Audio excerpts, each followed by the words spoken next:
I never thought I'd be the kind of mother who would interfere with her son's finances. But then again, I never thought I'd be the kind of mother whose tears would be met with such cold indifference from the woman my son chose to marry. My name is Evelyn Jackson. I'm 63 years old, widowed for the past 5 years, and until recently, I believed I had raised a son who would never allow anyone to disrespect his mother. I was wrong. Before I continue with my story, leave a comment telling me where you're watching from. It really means a lot to me. It was a crisp October evening in Portland, Oregon, when everything changed.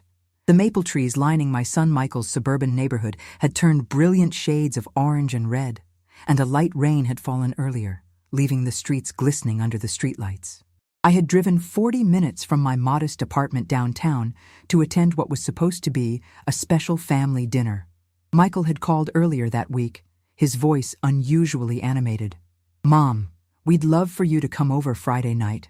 Jessica's making her pot roast, and we have some news to share." News. The word had made my heart skip. At 35, Michael and Jessica had been married for 7 years, and I'd given up hope that they might make me a grandmother. Jessica, a corporate attorney with sleek black hair and perpetually manicured nails, had always made it clear that children weren't in her 5-year plan. But plans change, and I allowed myself to hope. I wore my best blue dress, the one Frank had always loved, and brought a bottle of good Cabernet and a homemade apple pie. The autumn air bit at my cheeks as I walked up their concrete pathway, past their perfectly manicured lawn and through their impressive columned entryway. Everything about their home screamed success. Success that Michael had achieved through hard work, determination, and, though he'd never admit it, the $30,000 I'd given him from Frank's life insurance to help with the down payment. "Mom!" Michael's smile was broad as he opened the door.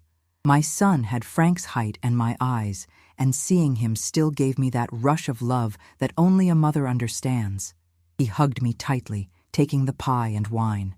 "Come in, it's getting cold out there." Their home always intimidated me slightly. All clean lines, neutral colors, and expensive artwork that Jessica had selected with the help of her interior designer friend. Nothing like the cozy lived-in home where I'd raised Michael, with its mismatched furniture and walls covered in his school artwork and family photos. Jessica was in the kitchen, looking elegant even in an apron, her dark hair pulled back in a sleek ponytail. "Evelyn, hello," she said, offering her cheek for my obligatory kiss. Never Mom, always Evelyn. After 7 years, I'd stopped hoping for anything different. "Something smells wonderful," I said, genuinely appreciative. Whatever her faults, Jessica was an excellent cook. "It's almost ready. Michael, why don't you pour your mother some wine?" Dinner began pleasantly enough. The pot roast was tender, the vegetables perfectly roasted, and the conversation flowed easily as Michael talked about his recent promotion at the financial consulting firm where he'd worked since graduating from Wharton. I shared stories about my book club and the community garden I'd helped establish in my neighborhood. When Michael cleared his throat and reached for Jessica's hand across the table, I felt that flutter of anticipation again. "Mom, we wanted to tell you in person," he began, his eyes bright. "We're buying a vacation home in Bend." I blinked, trying not to let my disappointment show. "Oh, that's wonderful, honey. It's an investment property," Jessica added. "We'll use it occasionally, but mostly rent it out. The market there is booming." "That sounds smart," I said, forcing enthusiasm into my voice. "When did you decide this?" Michael looked at Jessica with undisguised adoration. "It was Jess's idea. She's been researching for months, found the perfect property. We close next week." "Next week? That's so soon." "When an opportunity is right, you move quickly," Jessica said, with that slight tone of condescension she often used when explaining things to me, as if I couldn't possibly understand financial matters despite having managed a household budget for 40 years and helped put my son through college on a high school teacher's salary. "It's a big investment," Michael continued, "but we've run the numbers, and with both our incomes, we can handle it." I nodded, taking a sip of wine to hide my discomfort. Michael and Jessica lived well, extremely well. Their combined income was substantial, but I'd noticed their lifestyle seemed to expand constantly to meet it. New cars every 2 years, luxury vacations, designer clothes for Jessica. I sometimes worried they weren't saving enough, but whenever I'd gently broach the subject, Michael would laugh and assure me they had it all under control. "Where in Bend?" I asked, genuinely curious. I'd always loved that area, with its mountains and clear rivers. Frank and I had taken Michael camping there many times when he was young. "It's on the river," Jessica said. 4 bedrooms, 3 baths, with mountain views, about 1.2 million. I nearly choked on my wine. That's quite an investment." Michael beamed. "Wait until you see it, Mom. We're thinking you could come stay for a week this summer. There's a guest house you'd have all to yourself." "That would be lovely," I said, though I was calculating in my head what the mortgage payments must be. With property taxes and upkeep, it seemed an enormous financial burden. Jessica must have read my expression. "The rental income will more than cover the mortgage most months," she said, "and it's a tax write-off." "Of course," I said. "I'm sure you've thought it all through." An uncomfortable silence fell. I'd committed the cardinal sin in Jessica's eyes, questioning, even indirectly, her financial decisions. "Actually, Mom," Michael said, clearing his throat again, "we did want to ask you something." "Oh?" I took another sip of wine, bracing myself. "We put down a substantial deposit to secure the property, and with closing costs and some immediate renovations Jessica wants to make, we're a bit cash poor at the moment." He looked at me hopefully. "We were wondering if you might be able to lend us $20,000, just for 6 months or so until the property is rental ready." The room seemed to tilt slightly. $20,000? "We know it's a lot," Jessica said quickly, "but it would really help us avoid dipping into our retirement accounts, and we'll pay you back with interest." My mind raced. After Frank died, I'd been left reasonably comfortable thanks to his life insurance and our modest savings. I'd downsized from our family home to a smaller apartment, invested carefully, and lived frugally on my teacher's pension. I had a nest egg, but not an unlimited one. I'm not sure I have that much liquid right now," I said carefully. "Most of my savings are in investments." Michael's face fell, and I felt that familiar maternal tug, the need to make my child happy, to solve his problems. But this wasn't a scraped knee or a broken toy. This was $20,000 for a luxury second home. "I know it's unexpected," Michael said, "but it would really help us out, Mom. And like Jessica said, we'll pay you back by the end of the year." I looked at my son, my successful, capable, adult son, and tried to understand how we'd gotten here. How the child I'd raised to value financial responsibility was now asking his retired mother for a significant loan to buy a second home. "Can I think about it?" I asked. "This is a big decision." Jessica's smile tightened. "Of course, but we'd need to know by Monday. The closing is on Friday." "Monday," I repeated. "That's very soon." "The real estate market waits for no one," she said, with a little laugh that didn't reach her eyes. The conversation moved on to other topics, but a tension had settled over the table. When dessert time came, Jessica declined to serve my apple pie, saying she'd already prepared a panna cotta. My homemade pie sat untouched on their kitchen counter, next to a stack of glossy brochures about their new property. As I drove home that night, the rain had started again, reflecting the headlights of oncoming cars on the wet pavement. My thoughts were as tumultuous as the weather. Part of me wanted to give Michael whatever he asked for. Wasn't that what mothers did? But another part, perhaps the part that had been a math teacher for 30 years, kept running the numbers and finding them troubling. By morning, I'd made my decision. I would offer Michael and Jessica $10,000, half of what they'd asked for. It was what I could comfortably manage without disrupting my own financial security. I called Michael to invite him for coffee, wanting to have this conversation in person and privately. We met at a small cafe near my apartment, the kind of place with mismatched chairs and local art on the walls. Michael arrived in his charcoal suit, clearly on his way to the office, checking his watch as he sat down. "I've been thinking about your request," I said after we'd ordered. "I can offer you $10,000, Michael. That's what I can manage right now without disrupting my investments." His face clouded. "Mom, we really need the full 20. I understand that would be helpful, but 10 is what I can do."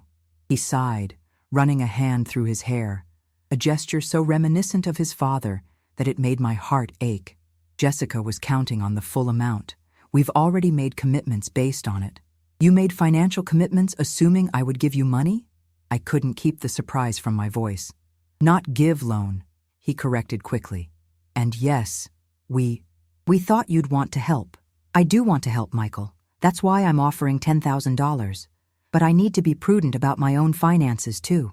He looked at me then, really looked at me, with an expression I couldn't quite decipher. Mom, I know what your portfolio looks like. Dad left you well off, and you've always been careful with money. 20,000 wouldn't make a dent. I sat back, stunned. You know what my portfolio looks like? How is that possible? He had the grace to look slightly embarrassed. When Dad died, I helped you with all the paperwork, remember? I saw the life insurance payout, the investments, and you've always been transparent about your finances with me. It was true. After Frank died, I had been overwhelmed with grief and paperwork. Michael had stepped in, helping me navigate the maze of forms and decisions. And yes, I had always been open with him about money. I'd wanted him to understand our family finances, to learn by example. But I never expected that information to be used against me. Michael, my financial situation is not the point. The point is that I'm offering what I can comfortably give right now. $10,000 is a significant amount of money. It's not enough, he said flatly. Jessica has specific plans for the renovations, and we've already scheduled the contractors. I felt something shift between us then, some fundamental understanding that had always been there. Or perhaps it had never been there, and I was only now seeing it clearly. I'm sorry, but 10,000 is my offer. Michael checked his watch again. I need to get to work. I'll talk to Jessica and let you know. We parted with a perfunctory hug that felt nothing like our usual embraces. As I watched him walk away, his phone already to his ear, I wondered if he was calling Jessica to tell her about my inadequate offer. I didn't hear from Michael for 3 days. On the 4th day, my phone rang while I was tending to my small balcony garden. It was Jessica, not Michael. Evelyn, she said, her voice cool and professional. Michael told me about your conversation. Hello, Jessica. Yes, we discussed the loan. He said you're only willing to offer half of what we need. I took a deep breath. That's correct. 10,000 is what I can comfortably manage right now. I see. The disappointment in her voice was palpable. Well, we've had to make some adjustments to our plans. It's been quite stressful, actually. The guilt hit me immediately, as I'm sure she intended. I'm sorry to hear that. Is there anything else I can do to help? Actually, yes, she said, her voice brightening slightly.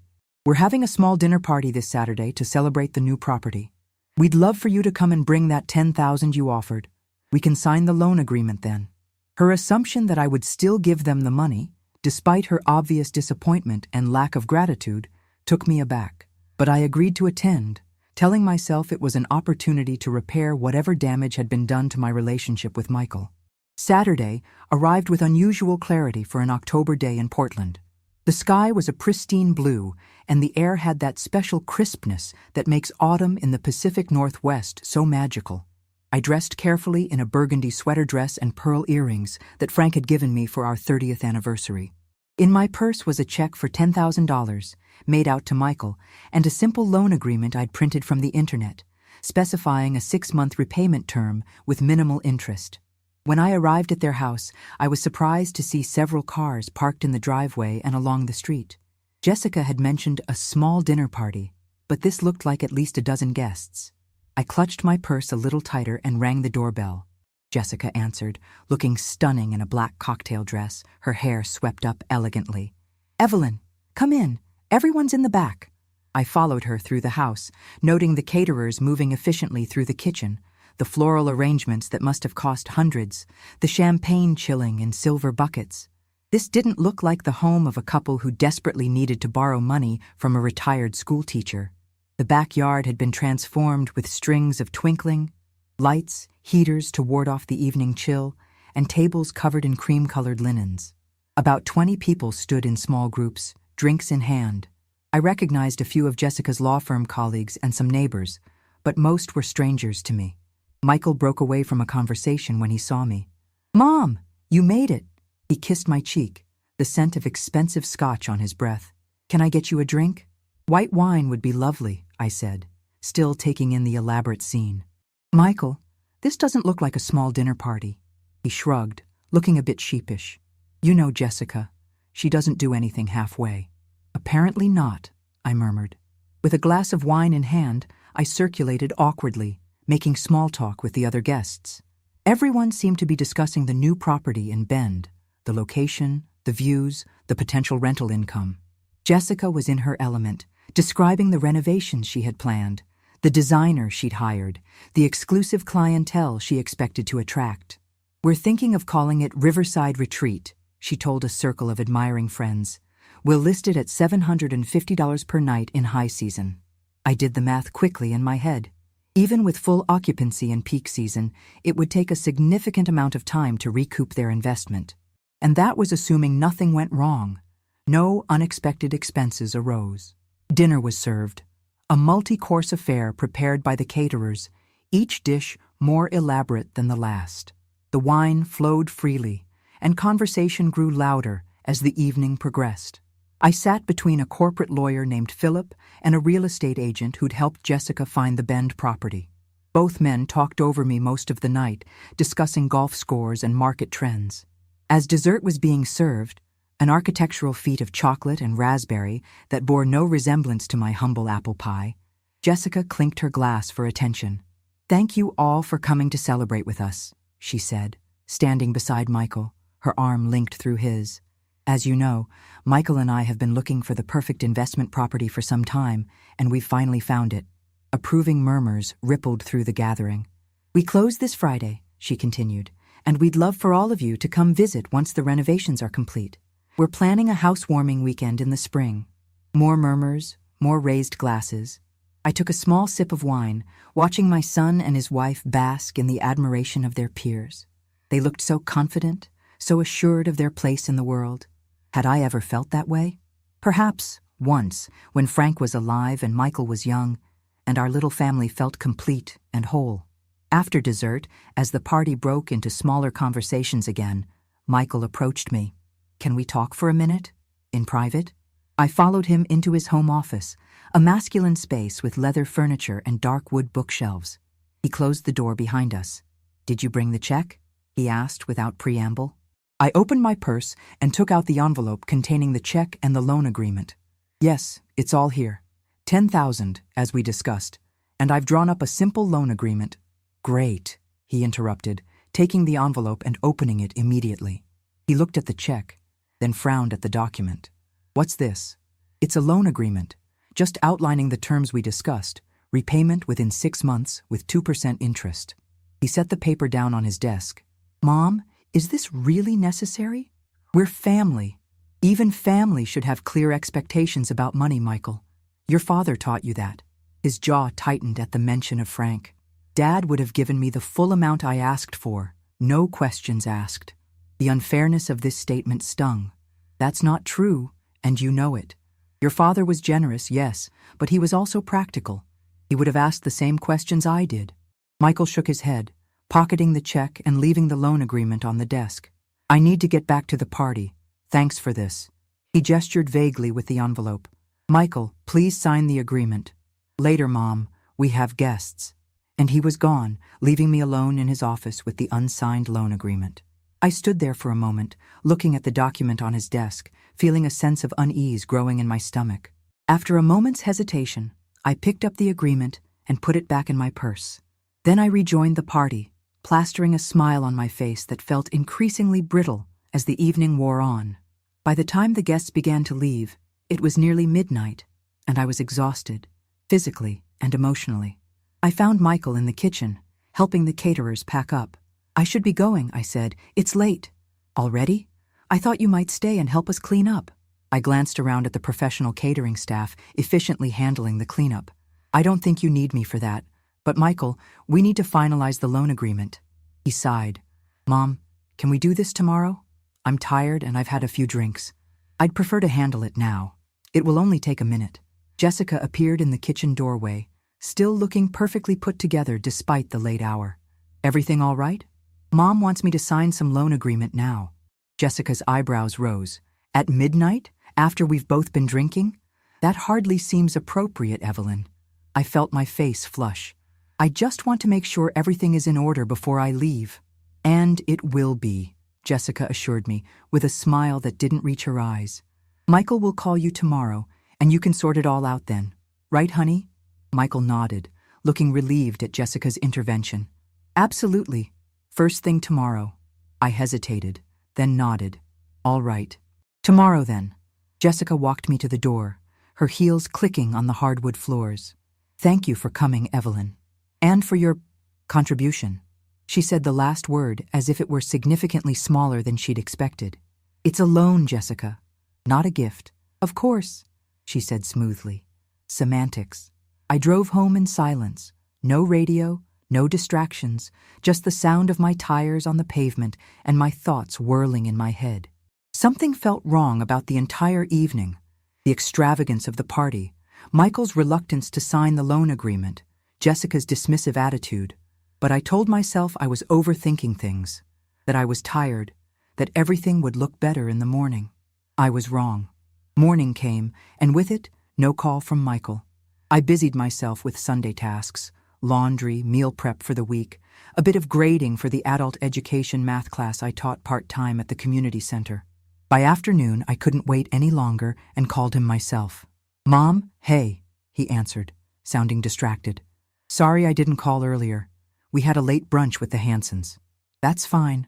I was wondering when you wanted to sign that loan agreement. A pause. Right, that. Look, can we do it later this week? I'm swamped with work, getting everything in order before we head to Bend for the closing on Friday. I felt a flicker of annoyance. Michael, you've already deposited the check, haven't you? Another pause. Well, yes. We needed it for the wire transfer to the title company. Then we need to finalize the agreement, today. He sighed. Fine. I'll stop by on my way to the office tomorrow morning. 7:30 work for you? That's fine. I'll make coffee. The next morning, I was up early, dressed in a casual but put-together outfit with fresh coffee brewing and the loan agreement printed out again in duplicate. At 7:45, I was still waiting. At 8:00, I called Michael's cell. It went straight to voicemail. At 8:30, I tried again, with the same result. Finally, at 9:15, my phone rang. Mom, I'm so sorry, Michael said, sounding harried. Meeting got moved up, had to go straight to the office. Can we reschedule? Michael, this is important. The check has been deposited. We need a signed agreement. I know. How about Wednesday after work? I'll come by around 6. I agreed, trying to keep the disappointment from my voice. Wednesday came, and with it, another last-minute cancellation. This time, a client dinner Michael couldn't miss. Thursday, it was a headache that sent him home early from work. Each time, I rescheduled. Each time, my unease grew. Friday morning, I woke to a text from Michael. Heading to Bend for closing, back Sunday. We'll call you next week about the agreement. Thanks again for your help, Mom. Love you. I stared at my phone, a cold feeling settling in my chest. He had avoided signing the agreement until after the property closing was complete. Now my money was tied up in their vacation home, with nothing but a text message to show for it. I tried calling him, but it went to voicemail. I left a message asking him to call me as soon as possible, keeping my voice steady despite the anger and hurt building inside me. Then I did something I'd never done before. I called Jessica directly at her law office. Her secretary put me through immediately when I identified myself as Michael's mother. Evelyn, Jessica said, her voice cool and professional. What can I do for you? I need to speak with Michael about the loan agreement. He's not answering his phone. We're on the road to Bend, she said. The closing is at 2. I'm sure he'll call you back when we're settled. Jessica, I'm concerned.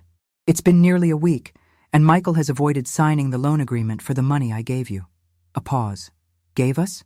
There was a note of amusement in her voice that made my hand tighten around the phone. I believe it was a loan, Evelyn, as you were so clear about. Yes, a loan that requires a signed agreement, which Michael has been avoiding. I'm sure it's just slipped his mind with all the excitement of the closing. You know how he gets when he's focused on something. I did know. Michael had always been single-minded, capable of tuning out everything else when he was fixated on a goal.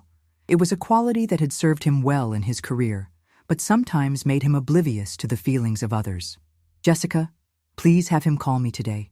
This is important to me. Of course, she said smoothly. I'll remind him, but it might be after the closing. We're meeting the designer afterward to go over renovation plans. The call ended, and I sat in my quiet apartment, looking out at the gray October sky, feeling a growing sense of being taken advantage of by my own son. By evening, I still hadn't heard from Michael. I sent another text. "Please call me tonight. We need to discuss the loan." No response. Saturday morning, I woke to a social media notification. Jessica had posted photos of their new vacation home, a stunning property with floor-to-ceiling windows overlooking the Deschutes River, massive stone fireplace, gourmet kitchen. Dreams do come true. Vacation home? Yes, Bend, Oregon.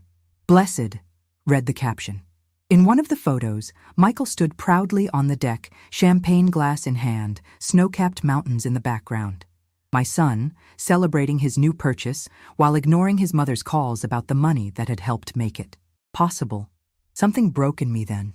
Some final thread of patience, or perhaps denial. I picked up my phone and called my bank.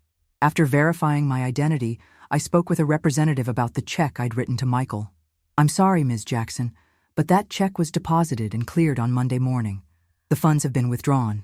"I understand, thank you." Next, I called the one person I knew would give me honest advice, my oldest friend Diane, who had been a financial advisor before her retirement. "He's avoiding signing a loan agreement?" Diane's voice was sharp with disapproval after I explained the situation. "Evelyn, that's a huge red flag." "I know," I admitted. "I've been making excuses for him, but nothing. Without a signed agreement, he could claim it was a gift. And from what you've told me about Jessica, I wouldn't put it past her to suggest exactly that. What should I do?" "Document everything. Text messages, emails, phone records showing your attempts to contact him. And when you do talk to him, record the conversation if Oregon law allows it." I thanked her and hung up, feeling slightly sick. This was my son we were talking about, not some stranger trying to scam me.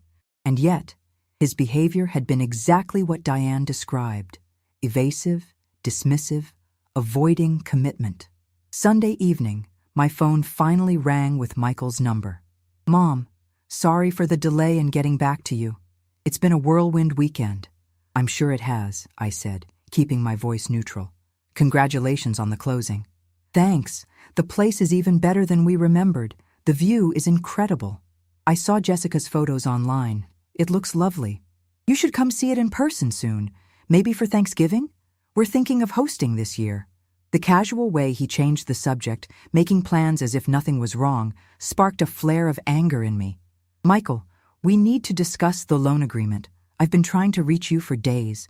"Right, sorry about that. Things have been crazy. Can we handle it when we get back? Maybe next weekend?"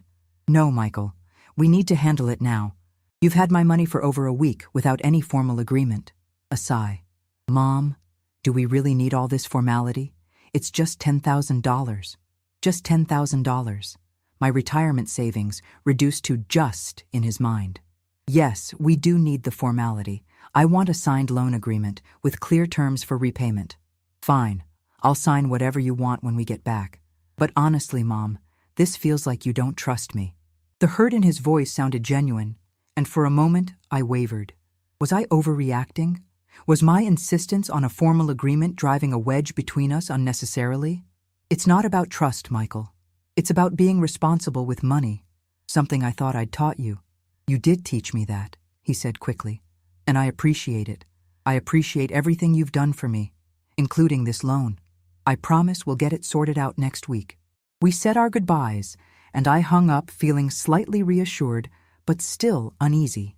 Michael had finally acknowledged the need for an agreement, but his dismissive attitude about the amount and his repeated delays concerned me.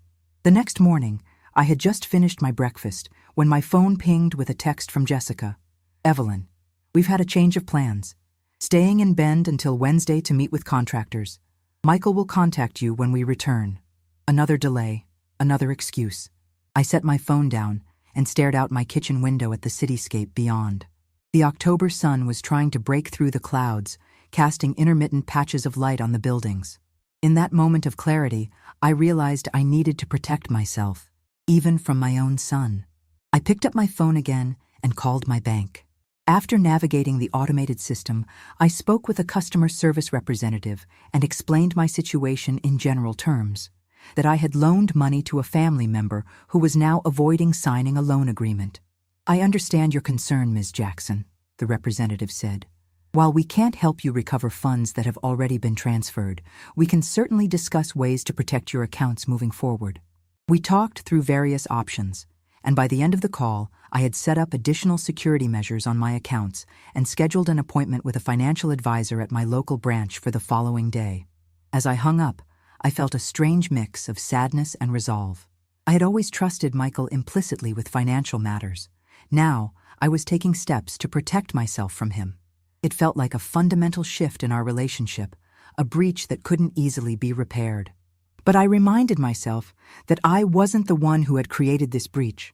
Michael and Jessica had, with their actions, their evasions, their apparent belief that my financial security was less important than their vacation home dreams. I thought of Frank then, of what he would say if he were here. My practical, honorable husband who believed in standing up for yourself, even when, especially when, it was difficult. Don't let anyone take advantage of you, Evie, he used to say. Not even the people you love. With Frank's voice in my mind, I straightened my shoulders and made a decision. I would give Michael one more chance to do the right thing, just one. And if he didn't take it, I would have to show him that his mother wasn't the pushover he apparently thought she was. Little did I know that this resolution would be tested sooner and more dramatically than I could have imagined. Wednesday afternoon, a cold rain pattered against my windows as I sat at my small dining table surrounded by paperwork. After meeting with the financial advisor at my bank, I'd spent the morning gathering every scrap of evidence related to the loan: the carbon copy of the check, text messages, phone records, emails, even a timeline I'd created documenting Michael's repeated cancellations. My phone rang, displaying Michael's number. 3 days since our last conversation. "Hello, Michael," I answered, keeping my voice even. "Mom, we're back in Portland. Sorry for the radio silence. The internet at the Bend house was spotty, and we were swamped with contractor meetings." "I understand," I said, though I didn't. "In my world, you made time for important calls, spotty internet or not. Are you able to come by today to sign the loan agreement?" A pause. "Actually, that's why I'm calling. Jessica and I would like to invite you to dinner tonight. We'll handle the paperwork then, and you can see the photos from the house." I hesitated. Another dinner? Another delay? But maybe a face-to-face conversation in their home would finally resolve this. "What time?" 7? "Jessica's making that chicken piccata you like. I'll be there," I said, adding, "with the loan agreement." "Great," Michael said, his voice brightening. "See you then." I spent the afternoon carefully reviewing the loan agreement once more, making sure the terms were clear and fair. 6 months to repay, minimal interest, no penalties for early repayment. Nothing unreasonable. I printed 2 copies and placed them in a folder. At 6:45, I pulled into Michael and Jessica's driveway. The rain had stopped, but the evening air was chilly as I walked to their front door. Michael answered my knock, greeting me with a hug that felt almost normal. "Mom, come in. Jessica's just finishing up in the kitchen." Their home smelled wonderful: garlic, lemon, the rich aroma of simmering sauce. Jessica appeared in the hallway, wiping her hands on a dish towel. "Evelyn, hello? Dinner's almost ready. Can I get you a glass of wine?" "That would be lovely, thank you." We moved to the living room, where Michael had set up his laptop on the coffee table. "Let me show you the photos from Bend while Jessica finishes up." For the next 20 minutes, I sat beside my son as he scrolled through dozens of pictures of their vacation home. It was undeniably beautiful, perched on a bluff above the Deschutes River, with massive windows framing views of the Cascade Mountains.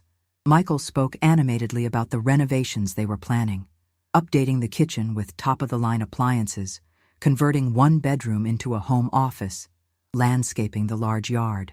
"The contractor says we can have everything done by spring," he said, eyes bright with excitement. "Just in time for the prime rental season." "It's beautiful," I said honestly. "You and Jessica have good taste." "We do, don't we?" He grinned, and for a moment he was my little boy again, seeking approval. "Oh, and look at this view from the master suite."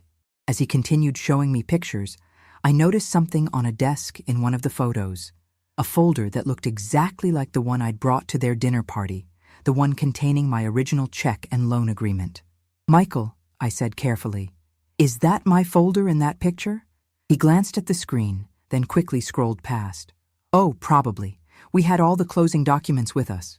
You took my loan agreement to Bend? Well, yeah. All the financial stuff was together. Before I could press further, Jessica called us to dinner.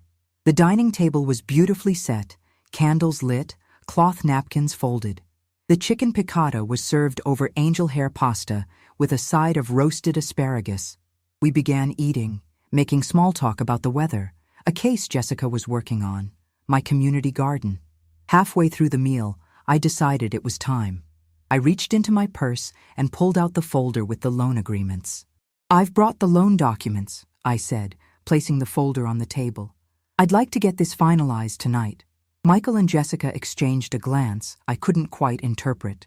Of course, Jessica said smoothly. But let's enjoy dinner first, shall we? Business after pleasure. I took a sip of wine, trying to quell my growing impatience. That's fine.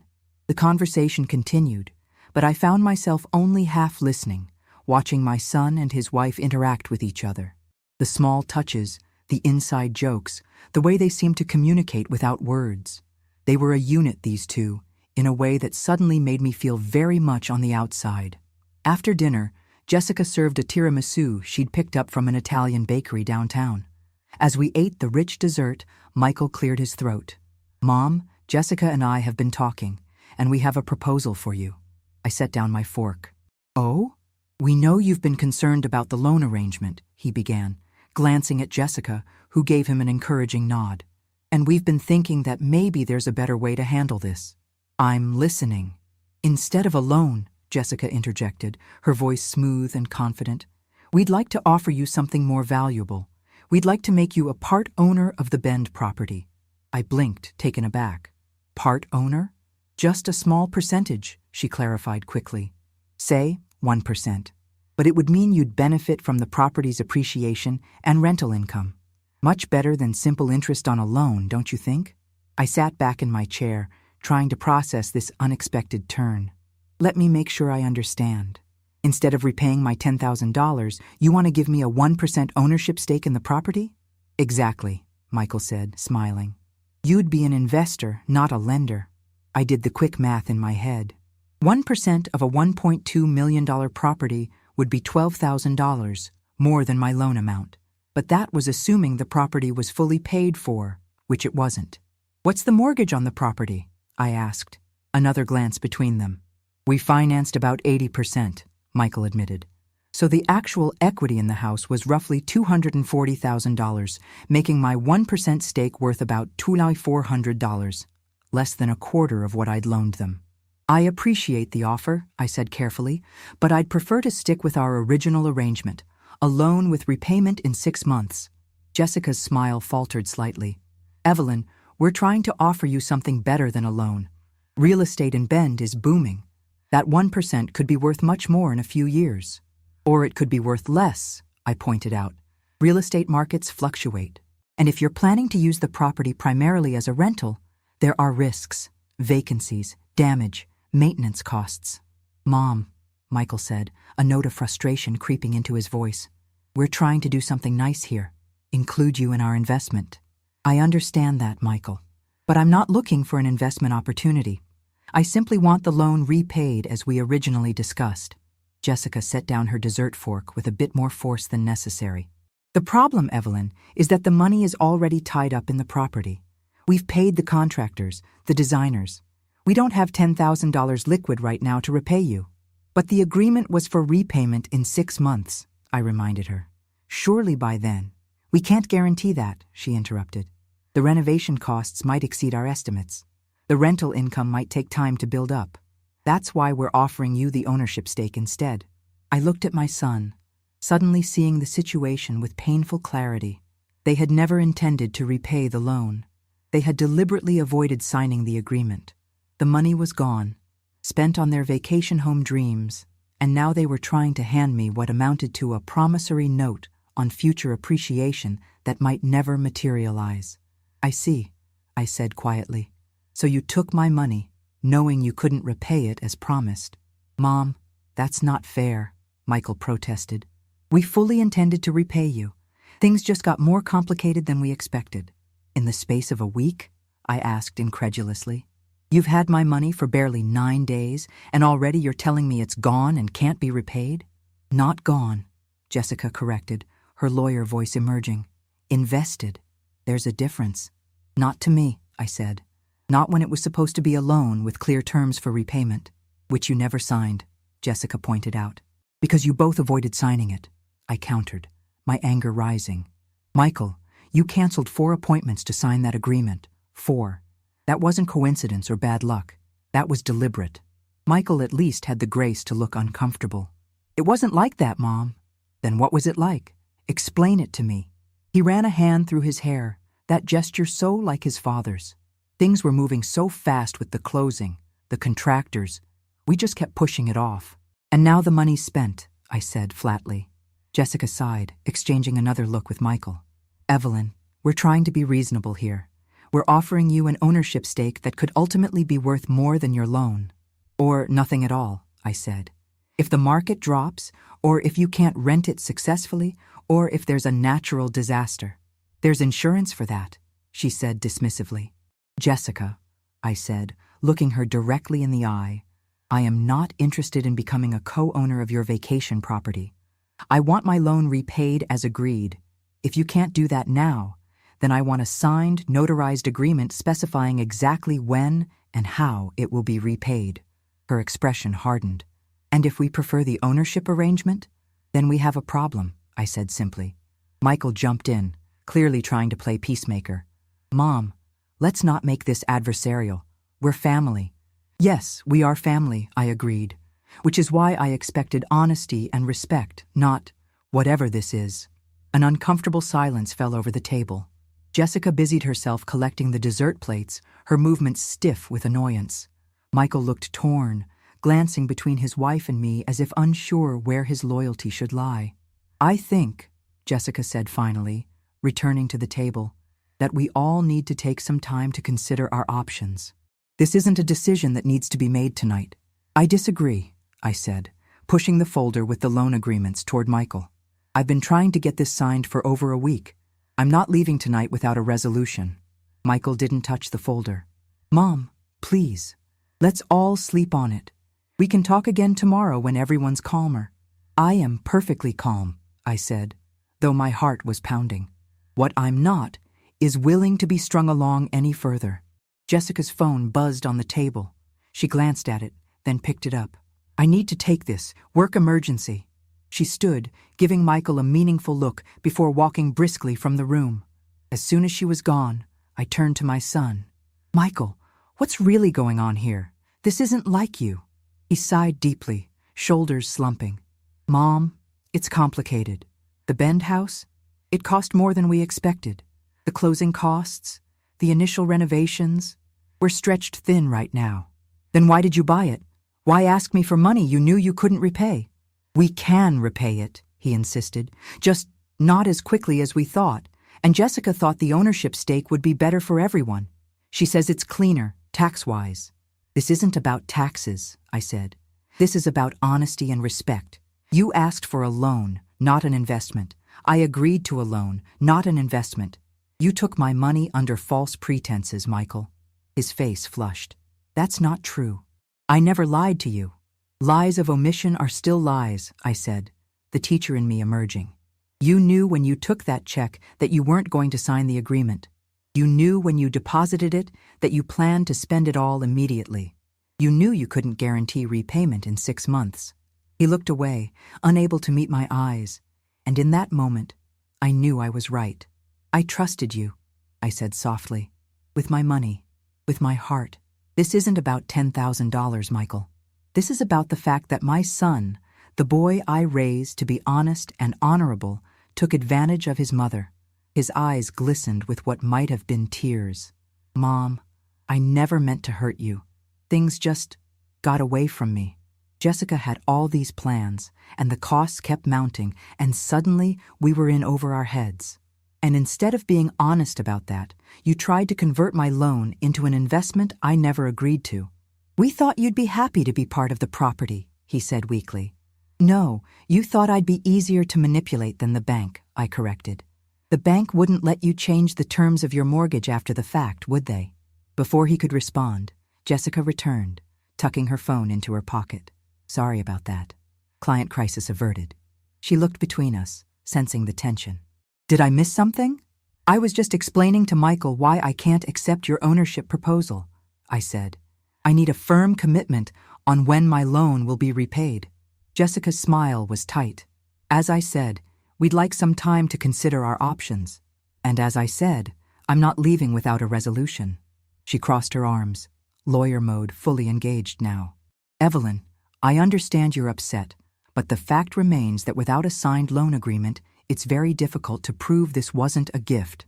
The threat was implicit but clear. I felt a chill run through me.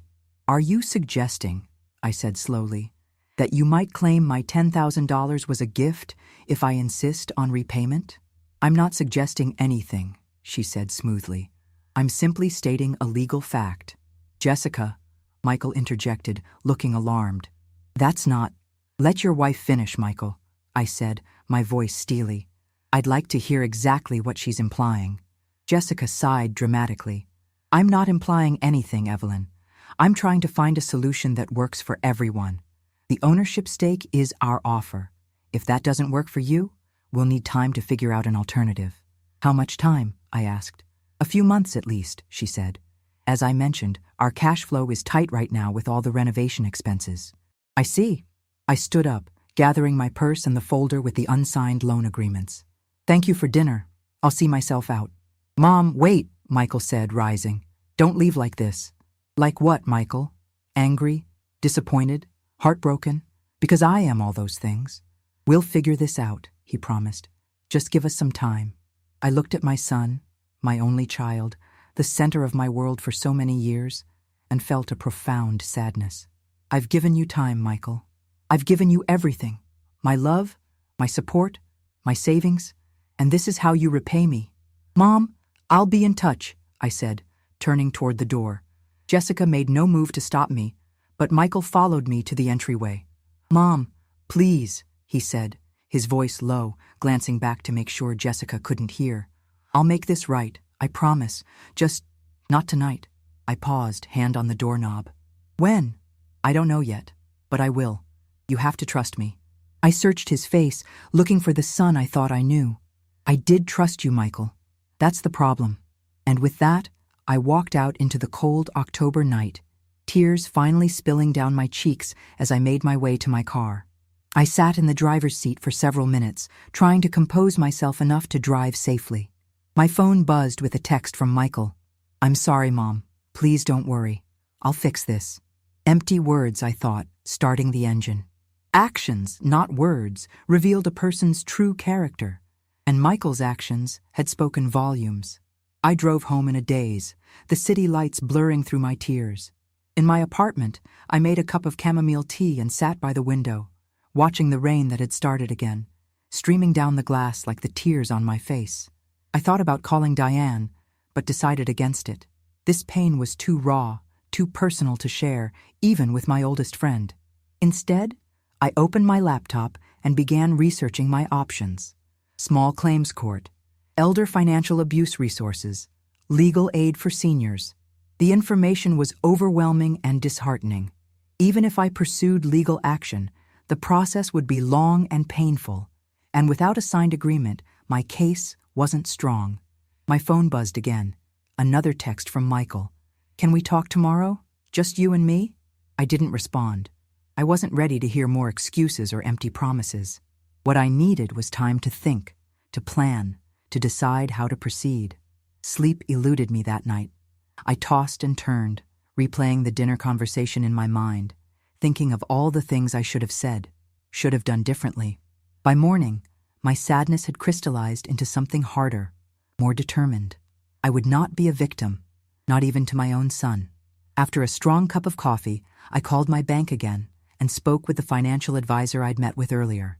I explained the situation in more detail this time, including Jessica's implied threat that they might claim the money was a gift. Ms. Jackson, the advisor said gravely, I'm very sorry this is happening. Unfortunately, without a signed loan agreement, it could be difficult to legally enforce repayment. But there are still steps you can take to protect yourself going forward. I'm listening, I said, pen poised over a notepad. First, document everything. Every conversation, text message, email about the money. Second, send a formal demand letter by certified mail stating the terms of the verbal loan agreement and requesting repayment. Third, if they have any accounts at our bank, we might be able to help in certain limited circumstances. They do have accounts here, I said. In fact, I believe they have a joint checking account. Michael's had his accounts here since he was a teenager. In that case, the advisor said carefully, if your name is on any of their accounts, or if you have any legal authorization, you might have some options. I'd need to check the specific account details. A memory surfaced. When Michael first opened his adult checking account after college, I had been added as a joint account holder to help him manage his finances as he started his career. Years later, when he and Jessica got married, they had opened a joint account, and Michael had asked me to be an authorized user, just in case anything ever happened to both of us, Mom. I had never used that authorization, had nearly forgotten about it. I believe I may be an authorized user on their joint checking account, I said. It was set up years ago, as a precaution. Let me check our records, the advisor said. I could hear keyboard clicking in the background. Yes, here it is. You are listed as an authorized user on a joint checking account under Michael and Jessica Jackson. It appears to be their primary household account. A plan began to form in my mind. Not a permanent solution, but a way to get their attention, to make them understand. I was serious. What exactly does that authorization allow me to do? As an authorized user, you can make transactions on the account. Deposits, withdrawals, transfers. But I should caution you, Ms. Jackson, that using this access in a way they don't approve of could damage your relationship and potentially have legal implications. I understand, I said. Thank you for your help. After hanging up, I sat at my kitchen table, turning over options in my mind. What I was considering was drastic, perhaps even a breach of trust. But hadn't they already broken that trust? Hadn't they taken my money under false pretenses and then refused to honor our agreement? My phone rang. Michael again. This time, I answered. Mom, thank God. I've been so worried. Have you? I asked, keeping my voice neutral. Of course. The way you left last night. I hated that. Can we meet for coffee today? Just us? What would be the point, Michael? You've made your position clear. No, Jessica made her position clear. I'm not entirely on board with it, Mom. That's what I want to talk to you about. Hope flickered briefly. Are you saying you'll sign the loan agreement? A pause. I can't. Not yet. Jessica would. It's complicated. But I want to work out a solution that makes you feel secure. The hope died. More delays, more excuses. Unless that solution involves a formal commitment to repay my money, I don't think we have anything to discuss. Mom, please. Michael, I need to go. I have a class to teach this morning. It wasn't a lie. I did have my community center math class for adult learners in an hour. Fine, he said, sounding frustrated. But this isn't over. I want to fix this. Actions speak louder than words, I said, and hung up. The community center was a 10-minute walk from my apartment. Teaching my twice-weekly math class to adults working toward their GEDs had been a lifeline after Frank died and I retired from the high school. Today, focusing on equations and problem-solving was exactly what I needed. A few hours where the only numbers that mattered were the ones on the whiteboard. After class, I stopped at the bank. The same financial advisor I'd spoken with earlier greeted me. Ms. Jackson, what can I do for you today? I'd like to check the balance of the joint account I'm authorized to access, I said. She looked uncomfortable but nodded. I can help you with that. I'll need to verify your identity first. After checking my ID and having me sign a form, she pulled up the account information on her computer. The current balance is $47,863.22, nearly $50,000, far more than my loan amount. I felt a surge of both relief and anger. They had the money to repay me. They simply chose not to. Thank you, I said. And if I wanted to make a withdrawal from that account? Now she looked genuinely concerned. As an authorized user, you can do that. But Ms. Jackson, I feel obligated to advise you to proceed with caution. Using your access to this account could have serious repercussions for your relationship with your son. I appreciate your concern, I said, but this is a family matter that needs resolution. She nodded reluctantly. I understand. Would you like to make a transaction today? I hesitated, then shook my head. Not yet. I need to think about this carefully. Back in my apartment, I made myself a simple lunch and tried to sort through my tumultuous thoughts. What I was considering felt extreme, but what alternatives did I have? Small claims court would be a lengthy process with no guarantee of success. More conversations with Michael and Jessica had proven fruitless. They had my money. They weren't going to willingly give it back. My phone buzzed with a text from Michael. Mom, please call me. Jessica's out of town for a deposition until tomorrow. We can talk privately. I ignored it. Another buzz a few minutes later. I know you're upset. You have every right to be. But there's more to this situation than you know. I nearly called him then, curious about what more there could possibly be. But I stopped myself. This was another tactic, another way to draw me into their web of excuses and delays. Instead, I opened my laptop and logged into my online banking. From there, I navigated to the joint account I was authorized to access. The balance showed exactly what the advisor had told me, 47,863.22s. More than enough to cover what they owed me. My finger hovered over the transfer button. Was I really going to do this? Take money from their account without warning? It felt wrong, almost like stealing. But then I reminded myself, this wasn't stealing. This was reclaiming what was rightfully mine, what had been taken from me under false pretenses. I entered the amount, $10,000. Exactly what I had loaned them. Not a penny more, not even the interest we had originally discussed. Just the principal. Then I hesitated again. If I did this, it would permanently alter my relationship with my son. There would be no going back. Was $10,000 worth that risk? But then I thought about what had already happened. How they had taken advantage of my trust. How Jessica had coolly implied they might claim my loan was a gift. How they had spent my retirement savings on their luxury vacation home and then tried to fob me off with a worthless 1% stake. This wasn't about the money anymore. This was about respect. About not allowing myself to be taken advantage of, even by my own child. I clicked transfer and then confirmed the transaction when prompted. The screen changed to show the transfer had been initiated, $10,000 from their joint account to my personal checking account. It would be completed by end of business day. A strange calm settled over me. What was done was done. Now I would deal with the consequences. I didn't have to wait long. My phone rang 30 minutes later. Michael's number. I let it go to voicemail. Then it rang again. And again. Then came the texts, a barrage of them. Mom, did you just withdraw money from our account? Mom, call me right now. This is serious. What the hell, Mom? You can't just take money from our account. Jessica is going to be furious. Please call me now so we can fix this before she finds out. That last one made me laugh bitterly. He wasn't upset that I'd taken the money. He was worried about his wife's reaction. His priorities were clear, and they didn't include me. Finally, I texted back, I've reclaimed the loan amount you refused to repay. We're now even. His response was immediate. This is theft. You had no right.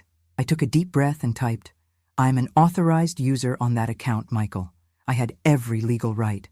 And it was my money to begin with. The loan you and Jessica spent and then refused to formally acknowledge. We were going to pay you back. We just needed time. You had time. You chose to avoid signing an agreement. You chose to spend the money. You chose to try to convert my loan into a worthless investment stake. These were all your choices, not mine. Mom, please, transfer the money back. We can talk about this, make a proper payment plan. No, the matter is settled now. Jessica will sue you for this. I stared at the all-caps text, the threat explicit now. My hands trembled slightly as I typed, She's welcome to try.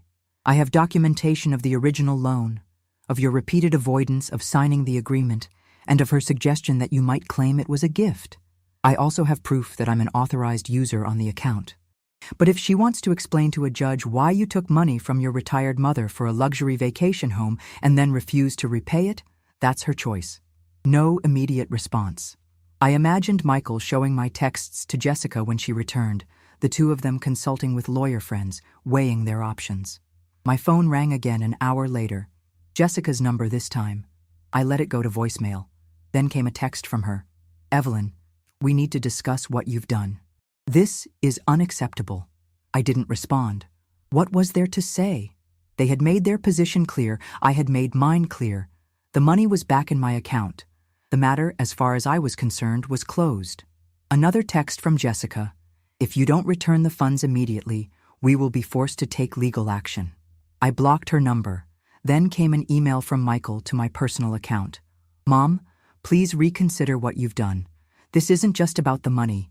You've violated our trust. Jessica is talking about pressing charges for unauthorized access to our account. I've told her you're an authorized user, but she says that doesn't give you the right to make withdrawals without our permission.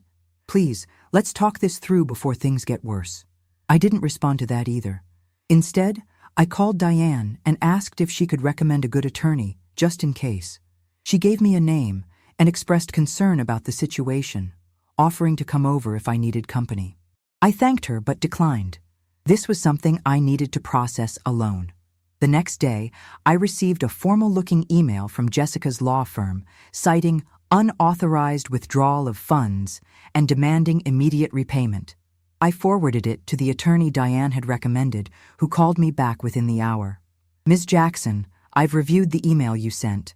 Based on what you've told me, you were an authorized user on the account and were reclaiming funds that were rightfully yours. Their legal position is weak, especially given the documentation you have of the original loan. This appears to be an attempt to intimidate you." "Do I need to worry about legal action?" I asked. "It's unlikely they would follow through, given the circumstances. But if they do, we're well positioned to defend you." I thanked him and hung up, feeling more confident in my decision. I hadn't slept well the night before, plagued by doubts and sadness about how things had deteriorated with Michael. But in the cold light of day, I knew I had done what was necessary. A week passed. No further legal threats materialized. My attorney sent a brief response to Jessica's law firm, outlining my authorized user status and the documentation of the original loan. The matter seemed to be at a stalemate. Then, on a rainy Wednesday morning, there was a knock at my apartment door. I looked through the peephole to see Michael standing there, alone, looking haggard and defeated. I hesitated, then opened the door. "Mom," he said simply. "Michael, can I come in? Please." I stepped aside, allowing him into the apartment. He looked around as if seeing it for the first time. The small but cozy living room with bookshelves Frank had built, the dining nook with its view of the city, the framed family photos that told the story of our lives together. "Sit down," I said, gesturing to the sofa. "Would you like some coffee?" "No, thank you." He sat, hands clasped between his knees.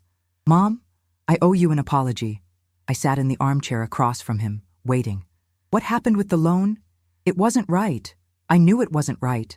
I let Jessica convince me that it was just business, that the ownership stake was a fair exchange. But it wasn't." "No," I agreed quietly. "It wasn't. She's furious about what you did," he continued.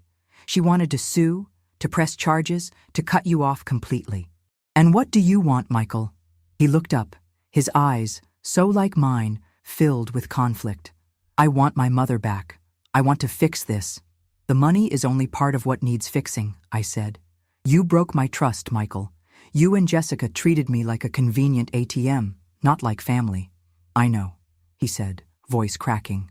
"And I'm ashamed. Dad would have been so disappointed in me." The mention of Frank hit me hard.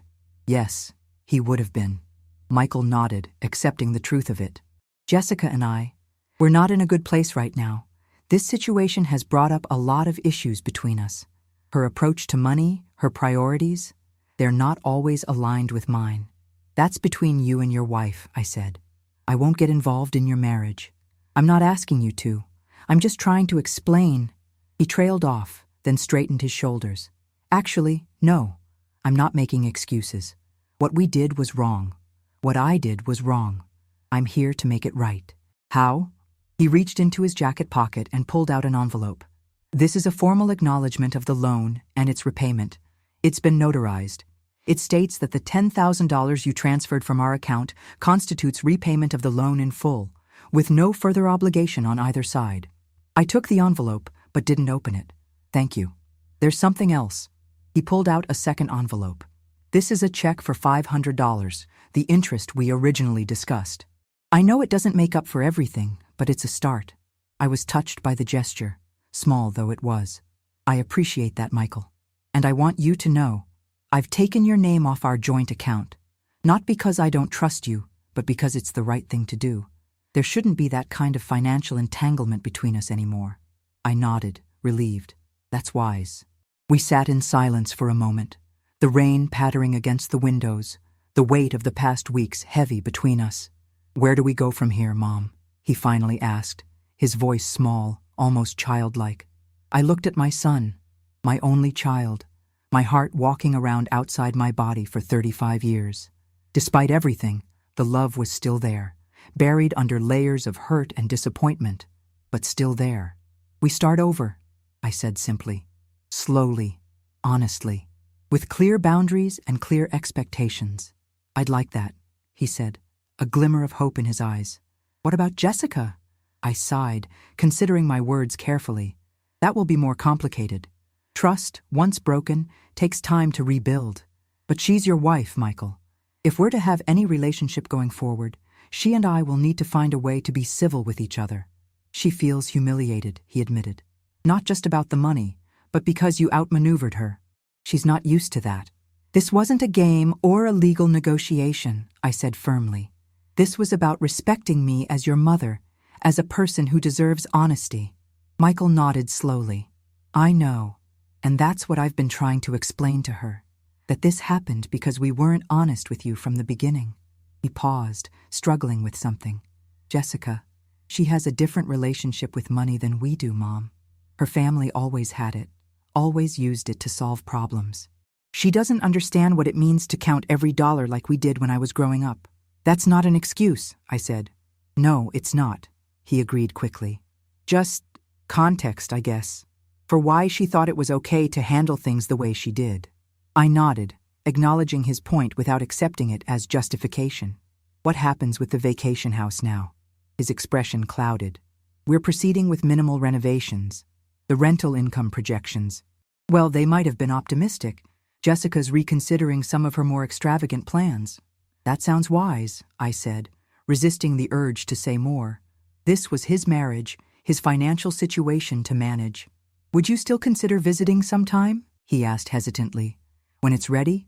The guest house really is perfect. And the views? Perhaps, I said, not ready to commit. Let's take things one step at a time. He seemed to accept this, looking around my apartment again with new eyes. Do you need anything, Mom? Anything I can help with around here? The question touched me. It was the first time in years he'd offered assistance rather than asking for it. The kitchen faucet's been dripping. Your father always handled those sorts of repairs. I can fix that, he said eagerly. Do you have tools? In the hall closet. Frank's old toolbox. While Michael worked on the faucet, I made fresh coffee, the familiar domestic rhythm soothing some of the jagged edges between us. We didn't talk much, but the silence was no longer strained with unspoken accusations. When he finished the repair, wiping his hands on a dish towel, he looked more like the son I remembered, capable, caring, present in a way he hadn't been in years. Thank you, I said, pouring him a cup of coffee, which he accepted this time. Mom, he said, after taking a sip, I'm sorry I let money come between us. I'm sorry I wasn't the son you deserved. You're still that son, I said quietly. You just lost your way for a bit. His eyes glistened. Jessica and we've been talking. About priorities, about family, about what really matters. This situation has been a wake-up call for both of us. I nodded, cautiously hopeful, but unwilling to press for details. Whatever reckonings were happening in his marriage were for him and Jessica to navigate. I should go, he said eventually, glancing at his watch. I promised Jessica I'd pick up dinner on my way home.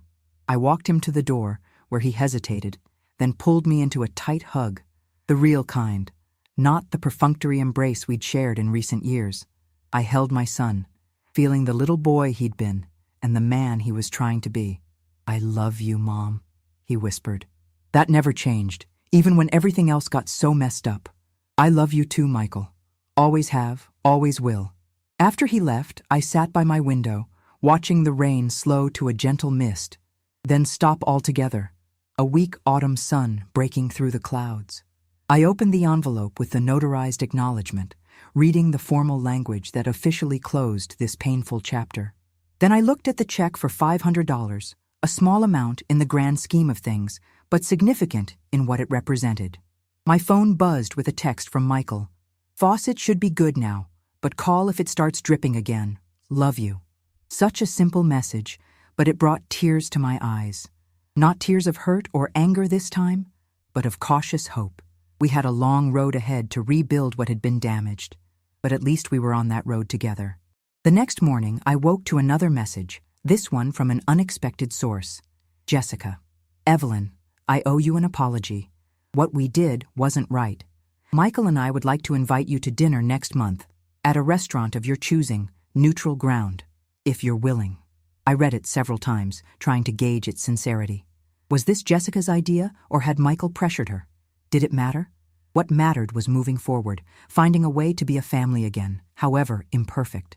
I typed a response. "Thank you, Jessica. I appreciate that. Let me check my calendar and get back to you with some dates." Setting my phone down, I moved to my small balcony where my container garden was showing signs of fall, the herbs dying back, the flowers fading. Soon it would be time to prepare for winter, to protect what could be saved and let go of what couldn't. There was wisdom in that rhythm, in knowing when to hold on and when to release. I thought about Frank then, about what he would say if he could see how I'd handled this situation. I could almost hear his voice. "That's my Evie, standing up for herself but leaving room for grace." Grace. It was something I'd tried to teach Michael throughout his life. That strength and forgiveness could coexist, that standing your ground didn't have to mean burning bridges. The lesson had been painful for all of us, but as I looked out over the city I'd called home for 6 decades, I felt a sense of peace settling over me. I had reclaimed not just my money, but my dignity, my voice. I had shown my son, and perhaps more importantly, myself, that being a mother didn't mean being a doormat, that love could be both fierce and forgiving. My phone rang. It was Diane, checking in as she'd been doing daily since this all began. "How are you, Evelyn? Any news?" "Yes," I said, smiling as a shaft of sunlight broke through the clouds, warming my face. "Michael came by yesterday. We're finding our way back to each other. And the money? Resolved. But it was never really about the money, was it?" "No," Diane agreed softly. "It was about being seen, being respected." "Exactly." I watched a small bird land on my balcony railing, tilt its head at me, then fly away. "Hey, are you free for lunch? I could use some company today." "Always free for you? The usual place?" "Perfect. And Diane? Thank you for standing by me through all this. It made a difference." That's what friends do, Evelyn. We remind each other of our worth when we forget. After we hung up, I went to my closet and selected a bright blue scarf, a color Frank had always said brought out my eyes. I hadn't worn it in months, maybe years, having fallen into the habit of choosing muted tones that helped me blend into the background. But I didn't want to blend in anymore. At 63, I had earned the right to be seen, to take up space, to expect respect, especially from those who claimed to love me. As I wrapped the vivid blue around my neck and caught my reflection in the mirror, I saw not just Frank's beloved Evie or Michael's mother, but Evelyn Jackson, a woman who had taught mathematics for 30 years, who had raised a son alone after becoming a widow, who had created a community garden from an abandoned lot, who had refused to be dismissed or devalued, even by her own family. A woman who had frozen a joint account and in doing so, thawed something frozen in herself. I smiled at my reflection, straightened my shoulders, and headed out to meet my friend, stepping into the autumn sunshine with a lighter heart and a stronger sense of self than I had felt in years. The road ahead with Michael and Jessica would have its bumps and detours, no doubt. Trust, once broken, doesn't mend seamlessly. But we had taken the first steps toward healing, toward a relationship built on mutual respect rather than obligation or convenience. And I had learned something vital in the process, that sometimes the most loving thing you can do, for yourself and for those you love, is to stand firm, to insist on being treated with dignity, To refuse to accept less than you deserve. It wasn't the lesson I had expected to teach my son at this stage of our lives, but perhaps it was the one he needed most. If my story touched your heart, please subscribe to hear more real-life experiences from women finding their strength. And share in the comments if you've ever had to stand up for yourself against family. I read every response.